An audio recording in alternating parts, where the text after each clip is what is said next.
2:17 a.m. Her phone lit up. Still thinking about last night. She assumed I was clueless.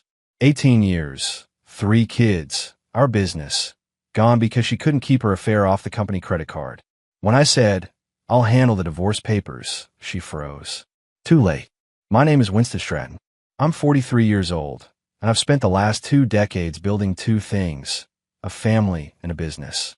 Both seemed solid until one Tuesday evening when everything started to fracture.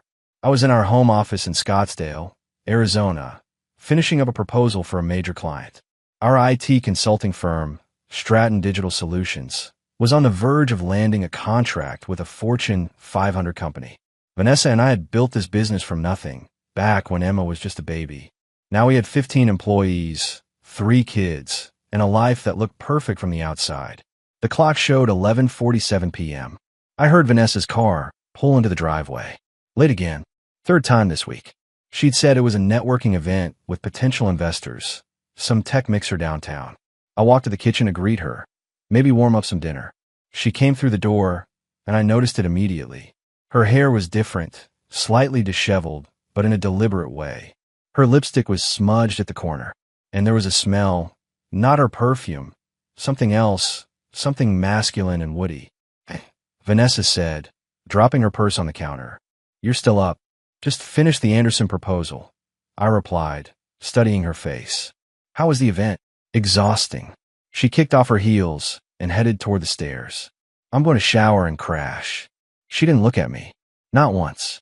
In 18 years of marriage, Vanessa always looked at me when she came home. Always kissed me hello. Always asked about my day before talking about hers. I stood in the kitchen, listening to the water running upstairs, and something cold settled in my chest. Not panic, not anger, just a quiet knowing, the kind that comes when your instincts finally speak louder than your denial. I walked back to the office and opened my laptop. Found her calendar, the one we shared for business purposes. Tonight's networking event wasn't listed anywhere. I checked her company email, the one she'd given me access to years ago for business continuity. Nothing about any mixer. No calendar invite. No confirmation email. That's when I started looking. Really looking. And what I found would destroy everything I thought I knew about my marriage. The next morning, I acted like nothing had happened. Made coffee, scrambled eggs for the kids, asked Vanessa about her schedule. She sat at the kitchen table scrolling through her phone, barely looking up. "Client meeting at 10, she said absently. "Then lunch with that potential investor. I might be home late again." Emma walked in, backpack slung over one shoulder, 17 and sharp as a tack. She glanced between us, sensing something but saying nothing. Jake thundered down the stairs next, 14 and perpetually hungry, grabbing toast without sitting down. "Where's Lily?" I asked. "Still getting dressed," Emma said.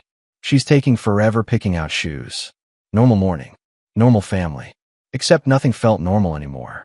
After everyone left, I went to my office and did something I never thought I'd do. I called my brother Nathan. He's a divorce attorney in Phoenix, one of the best, and I needed advice before I went any further. "When?" Nathan answered on the second ring. "What's up?" I hesitated. Saying it out loud would make it real. "I think Vanessa's having an affair." Silence. Then, "What makes you think that?" I told him everything. The late nights, the missing calendar entries, the smell, the way she'd stopped looking at me. Nathan listened without interrupting. "You need proof," he finally said. "Solid, undeniable proof. Not just suspicions. If you're going to do this, especially with the business involved, you need documentation." "How do I get that without becoming someone I'm not?" I asked. Nathan's voice softened. "When you're protecting yourself and your kids. There's nothing wrong with that. Check her phone records, credit card statements, anything you have joint access to. But don't do anything illegal. Don't hack her personal accounts. Stay clean." I spent the next 3 days digging through our financial records. Our business accounts were joint, everything transparent for tax purposes. That's where I found it. Charges at hotels in Phoenix. Not the ones we use for business travel. These were boutique places, romantic spots downtown. For different transactions over the past 6 weeks. All on Thursdays. All charged to our business credit card under client entertainment. Then I found the receipts. Dinner for 2 at expensive restaurants. Wine that cost more than our monthly grocery bill. She'd categorized them as business expenses, deductible, smart. Except I knew for a fact we had no clients in those areas. I photographed everything, built a timeline, cross-referenced it with her calendar, the real one I'd found on her laptop. Every Thursday for the past 2 months, she'd blocked off personal time from 6 p.m. to midnight. The final piece came when I checked our company's partnership agreement, the one Vanessa and I had signed when we incorporated. I drafted it myself with Nathan's help, back when we were young and optimistic and thought we'd never need the protective clauses. But there they were. Infidelity clause, buyout provisions, everything I needed to protect myself and our kids if this went where I thought it was going. I sat in my office, staring at the evidence spread across my desk, and felt something shift inside me. Not heartbreak, not rage, just cold, calculated clarity. I knew what I had to do next. I waited until Friday morning. Vanessa had just gotten back from her morning yoga class, hair still damp, wearing those expensive leggings she'd bought last month. The kids had already left for school. Emma had driven Jake and Lily, which meant we had at least 40 minutes alone. Perfect timing. Vanessa poured herself coffee, scrolling through her phone like always. I sat at the kitchen table, hands folded, watching her. I'd rehearsed this moment 100 times in my head, but now that it was here, I felt nothing but cold clarity. "We need to talk," I said. Vanessa glanced up, barely interested. "About what?" "About Brad Sullivan." Her hand froze mid-scroll, just for a second. The tell was tiny, but I caught it. Then she recovered, arranging her face into a mask of confusion. "Ooh, the guy you've been meeting at the Phoenician every Thursday night," I said, keeping my voice level and calm. "The one you've been charging to our business account as client entertainment. The one who's been helping you spend $8,000 of company money over the past 2 months.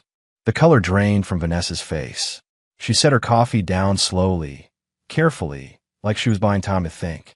"Winston, I don't know what you're talking about." I slid a folder across the table. Vanessa stared at it, but didn't touch it, like it might burn her. "Hotel receipts, restaurant charges, GPS data from your company car, which is also company property. I've got dates, times, locations, even the wine you ordered." I paused. "I also reviewed our partnership contract. You remember the infidelity clause, right? The one you thought was paranoid when I insisted Nathan draft it into our agreement." Vanessa's jaw tightened. Her eyes flashed with something defensive, almost angry. "You've been spying on me, going through my things." "I've been reviewing our business expenses," I corrected her. "Something any 50% partner has the legal right to do. What I found was my wife systematically stealing from our company to fund an affair. That's embezzlement, Vanessa. That's fraud." She opened her mouth, closed it again. Her eyes darted toward the hallway, probably calculating if she could leave, regroup, come back with a better story. I'd seen her do it in business negotiations 100 times. "Don't," I said quietly. "Don't insult me by lying anymore. I've got everything. Text messages you thought were deleted. Calendar entries. Even a statement from the hotel staff confirming you've been a regular guest." Vanessa's face changed then. The mask slipped completely. What replaced it was something cold, calculating, defensive. "You want to know why?" Her voice rose. "Because you haven't touched me in over a year. Because all you care about is work and the kids and that stupid house. Because I felt invisible in my own marriage. So you decided to betray 18 years of marriage and endanger our business." I stood up slowly, walked to the counter, poured myself more coffee. My hands were completely steady. "Here's what's going to happen. You're going to call Brad. You're going to tell him you'll be free next week, permanently, because I'll be handling the divorce papers." Vanessa just stared at me, completely frozen. Her eyes went wide, pupils dilating. "Wait," she whispered. "What?" "You heard me. You can't be serious." Her voice was shaking now. "We have kids. We have a business. We have a life. You're going to throw away everything over this." I looked at her, really looked at her, and felt nothing but profound disappointment. "I'm not throwing anything away, Vanessa. You already did that. The moment you chose to lie, to steal, to betray everything we built together. Pack your things. You can stay at your sister's. I want you out by Sunday evening." Vanessa didn't leave quietly. She spent the next hour cycling through every manipulation tactic in her arsenal. First came the tears, the pleading, the promises that it was just a mistake, that Brad meant nothing, that she'd end it immediately if I just give her another chance. When that didn't work, she tried bargaining. So we could go to counseling, that we could work through this. That divorce would hurt the kids more than her affair ever could.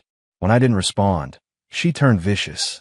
"You'll regret this," Vanessa hissed, her face twisting into something ugly. "My father will destroy you. You think you can just kick me out of my own company? I built that business just as much as you did." "Our company," I corrected calmly. "And according to the partnership agreement you signed, infidelity committed by a partner, especially when using company resources for personal gain, triggers an immediate buyout clause at a discounted valuation. Nathan's already drafting the paperwork. You'll get what you're legally entitled to. Nothing more." Her face went chalk white. "You talked to your brother about this?" "You told Nathan." "I talked to my attorney about protecting my interests and my children's interests," I said firmly. "Emma's applying to colleges next year. Jake and Lily need stability, not chaos. You think I'm going to let you take them down with you? Let you destroy their future because you couldn't keep your vows?" That shut her up. For about 10 seconds. "The kids don't need to know about this," Vanessa said desperately. "We can tell them we grew apart. We can be civil." "I agree," I replied. "Which is why you're going to pack your things quietly and leave without making a scene. Because if you force me to explain to Emma why her mother destroyed this family, I will tell her the truth." That afternoon, after Vanessa had locked herself in the bedroom, I sat down with Emma. She deserved to know first, being the oldest and the most perceptive. We sat in my office, door closed, the sounds of the house settling around us. "Dad, what's going on?" Emma asked immediately. "Mom's been crying all morning, and I heard you arguing." I took a deep breath. No point in sugarcoating it. "Your mother and I are getting divorced. She's been having an affair for the past several months, and I'm not willing to stay in a marriage without trust and honesty." Emma stared at me. I watched her process it, saw the confusion, then the understanding, then the anger flash across her face. "That's why she's been gone so much. All those Thursday night meetings." "Yeah, I knew something was wrong," Emma said quietly. Her voice shook, but she was holding it together. "She's been different, distant. I thought maybe you two were just stressed about work." "I'm sorry you noticed," I said. "I should have seen it sooner." "Don't apologize." Emma's jaw set in a way that reminded me of myself. "She did this, not you. Are we going to be okay?" "We're going to be fine," I promised. "Better than fine. I need you to help me with Jake and Lily, though. They're going to need their big sister more than ever." She nodded, wiping her eyes quickly. "What about the business?" "Smart kid.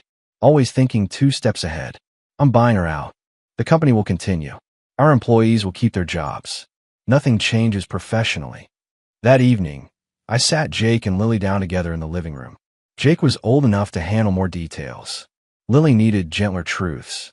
"Your mom and I have decided to get divorced," I said simply.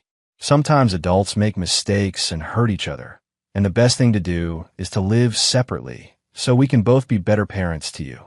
Jake went silent, his face shutting down the way it did when he was processing something painful. Lily's eyes filled with tears immediately. "Is it my fault?" Lily whispered. I pulled her onto my lap. "No, sweetheart. This has nothing to do with you. This is between your mom and me. You 3 are the best thing that ever happened to me, and that will never change." Jake finally spoke. "Where's Mom going to live?" "With Aunt Rachel for now. You'll still see her. We'll work out a schedule." By Sunday evening, Vanessa was gone. She'd packed 3 suitcases, taken her car, and left without saying goodbye to the kids. Just walked out the door while they were at their grandmother's house. 18 years of marriage, 3 children, and she couldn't even face them. Emma found me in the garage that night, where I was organizing tools just to keep my hands busy. "She's really gone?" Emma asked. "Yeah." "Good," Emma said quietly, fiercely. "She doesn't deserve you, and she doesn't deserve us." I pulled my daughter into a hug and realized something profound. I wasn't broken. I wasn't even damaged. I was free. Monday morning hit like a freight train.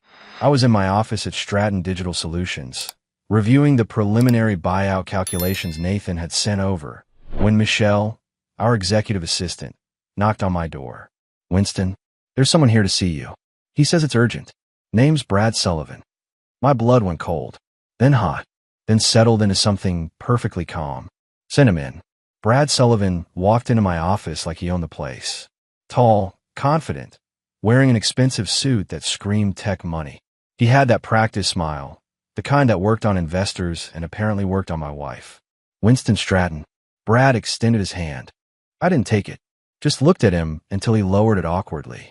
I think we need to talk, Brad said, settling into the chair across from my desk, uninvited. About what? I asked. About the Anderson contract. The Fortune 500 deal you're pitching? I'm the VP of Technology at Anderson Industries. I'm the one evaluating your proposal. The room tilted slightly. This couldn't be real. The universe couldn't be this cruel or this perfect. You're joking, I said flatly. Brad's smile widened. Not joking. Small world, right? I've been reviewing your proposal for the past 3 weeks. Very impressive work. Vanessa's been helping me understand your company's capabilities during our meetings. There it was. The smugness. The deliberate provocation. I stood up slowly, walked around my desk, and closed the office door. Then I turned to face him, keeping my voice perfectly level. Let me make something very clear, I said.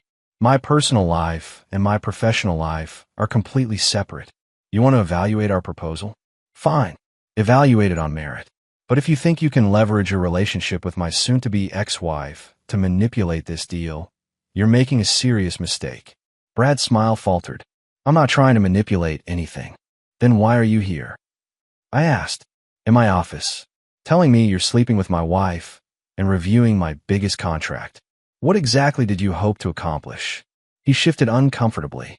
I want to be upfront. Professional. Man to man. Man to man. I stepped closer. A man doesn't sleep with another man's wife. A man doesn't use business opportunities to rub affairs in someone's face. You want professional? Get out of my office. Review the proposal objectively. Make your decision based on the work, not the drama. Brad stood up. You're making this personal. You made it personal the moment you touched my wife, I replied. Now you're in my office trying to what? Intimidate me? Assert dominance? I don't intimidate, Brad. And if you tank this deal because of your relationship with Vanessa, I'll make sure every tech executive in Phoenix knows exactly why. This industry talks. Choose wisely. Brad left without another word. I sat back down at my desk, hands shaking slightly, and called Nathan. We've got a problem, I said. That evening, I got home to find Emma sitting on the front steps, her face pale and worried. Dad, it's Lily, Emma said immediately. She won't come out of her room. She's been crying for hours. I tried talking to her, but she wants you. I found Lily curled up on her bed, hugging her favorite stuffed elephant, her 8-year-old face blotchy and wet with tears. My heart broke. Hey, sweetheart, I said softly, sitting on the edge of her bed. Lily looked up at me. Is Mommy coming back? She'll visit, I promised. You'll see her all the time. But why did she leave? Lily's voice cracked. Did I do something bad? Was I not good enough? I pulled her into my lap, holding her tight. Listen to me, Lily. None of this is your fault. Not one bit. Sometimes grown-ups make mistakes and hurt each other, and the best thing is to live separately. But you, Jake and Emma, you three are perfect. You're the best parts of both of us. I miss her. Lily sobbed into my shoulder. I know, baby. I know. Jake appeared in the doorway, silent and watching. At 14, he was trying to be strong, but I could see the cracks forming. Jake, come here, I said. He hesitated, then walked over. I pulled him into the hug too, and we sat there, the three of us, while Lily cried and Jake fought back his own tears. We're going to be okay. I promised them. I'm not going anywhere. Emma's not going anywhere. We're going to figure this out together. Later that night, after I'd gotten Lily to sleep and Jake had retreated to his room, Emma found me in the kitchen. Mom called, Emma said quietly. She wants to talk to the kids tomorrow. Okay.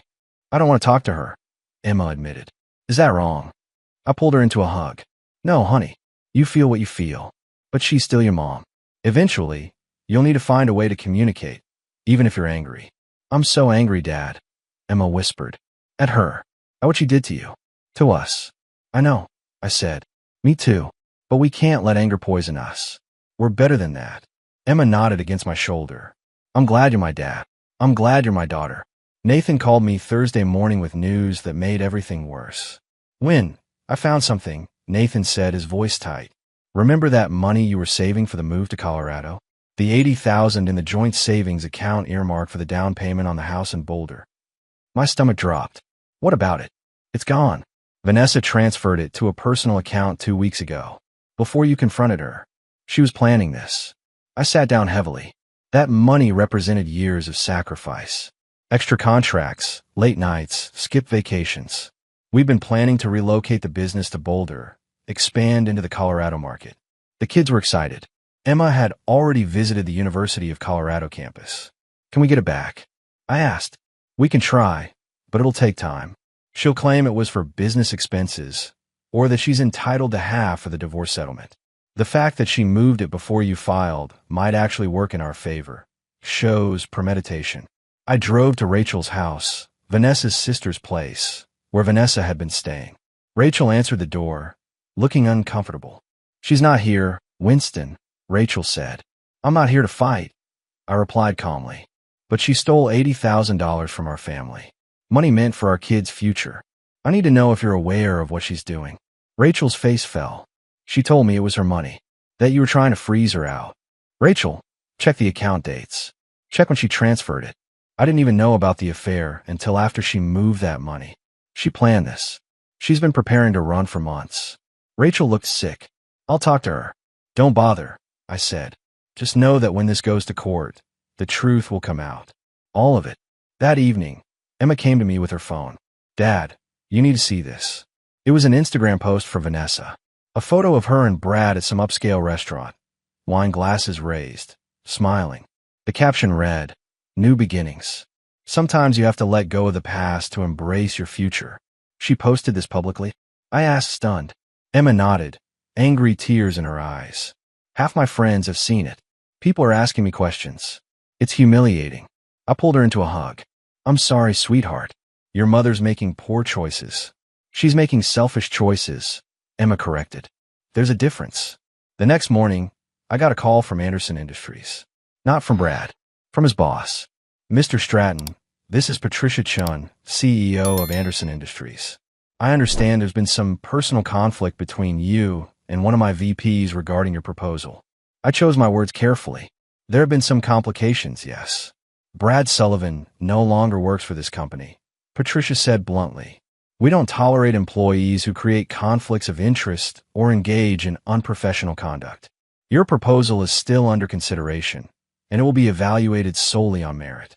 I apologize for any distress this situation has caused. After she hung up, I sat back in my chair. Brad had been fired. Vanessa's meal ticket was gone, and I felt absolutely nothing but cold satisfaction. Friday afternoon, I was picking up Jake from wrestling practice when my phone exploded with notifications. Texts from Emma, from other parents, from our neighbors. I pulled over and checked. Emma had posted something on Instagram, a long message that started, Since my mom decided to make her life public, I'm going to tell the truth. My heart stopped. I called Emma immediately. Dad, I know you're going to be mad, Emma said before I could speak. But I couldn't stay quiet anymore. She's lying about everything, making you look like the villain, and I'm done watching her manipulate people. Emma, what did you post? The truth. That she had an affair. That she stole money from our family. That you've been nothing but kind and fair through all of this. That she walked out on us without even saying goodbye. I pulled into a parking lot, read the full post. It was detailed, emotional, and brutally honest. Emma had tagged Vanessa, tagged Brad, tagged everyone. Emma, I appreciate you wanting to defend me, I said carefully. But this is between your mother and me.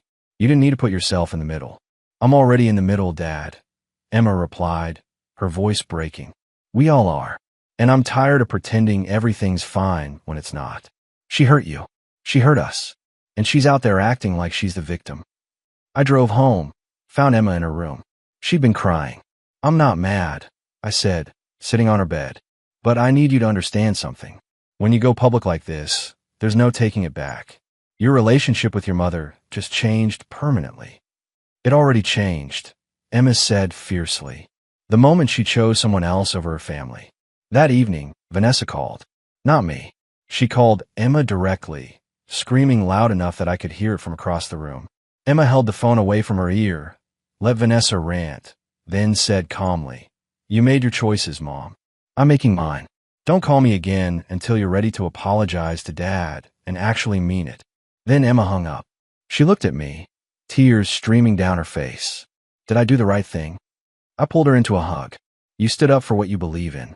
You defended your family. That takes courage. I'm proud of you. Later that night, Jake knocked on my office door. Dad, I want to talk to Mom. Tell her she needs to give the money back. I looked at my 14-year-old son, seeing the anger and hurt in his eyes. Jake, that's not your responsibility. She stole from us. Jake said simply. That money was for our new house. For our future. She doesn't get to just take it and pretend everything's fine. My kids were fighting my battles. And while part of me was proud of their strength, another part of me ached that they had to grow up this fast, this harshly. I'll handle your mother. I promised. You focus on being a kid, on wrestling and school and your friends. Let me carry this weight. But Jake shook his head. We're a team, Dad. You taught us that.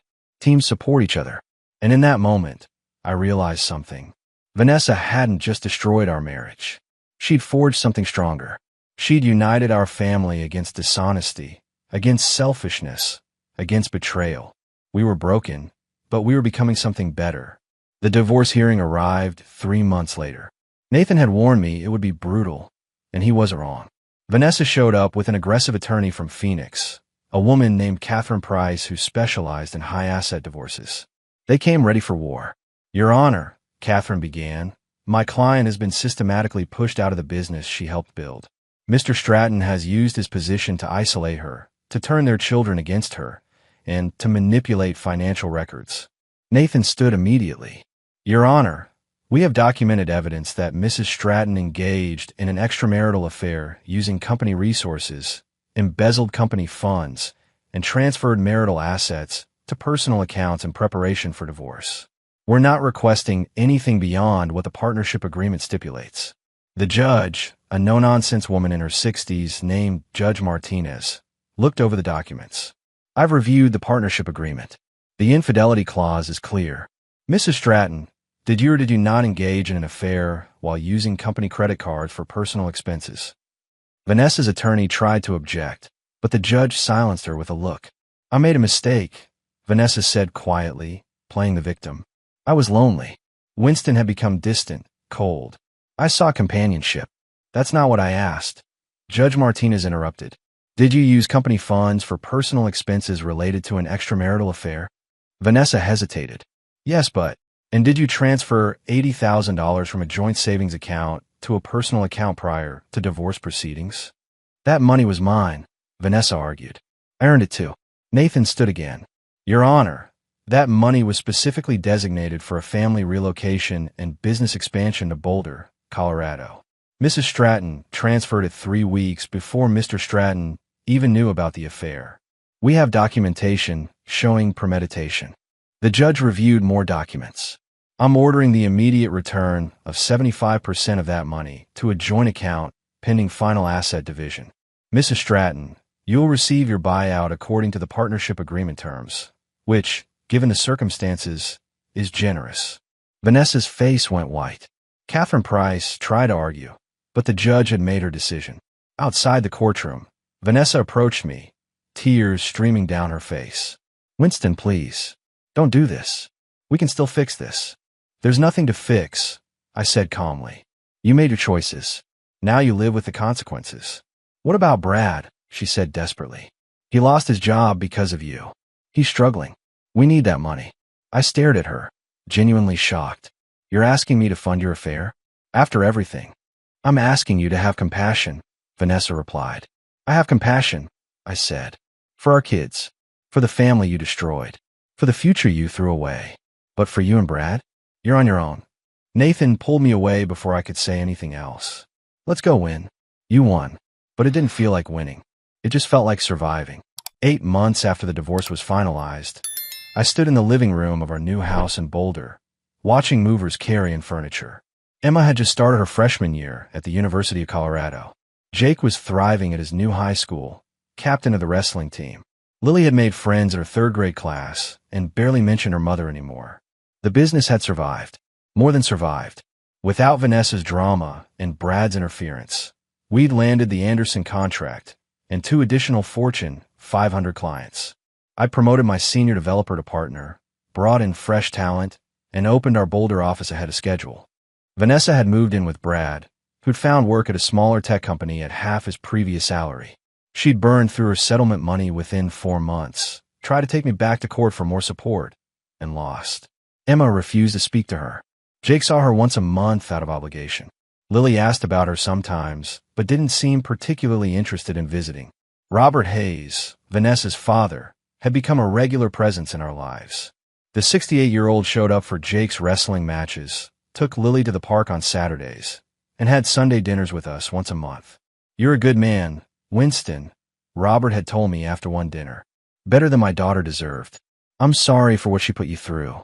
Your grandchildren needed their grandfather," I'd replied. "That's what matters now." Emma came downstairs carrying a box of books. "Dad, what do you want these?" "Your choice," I said. "This is your home, too."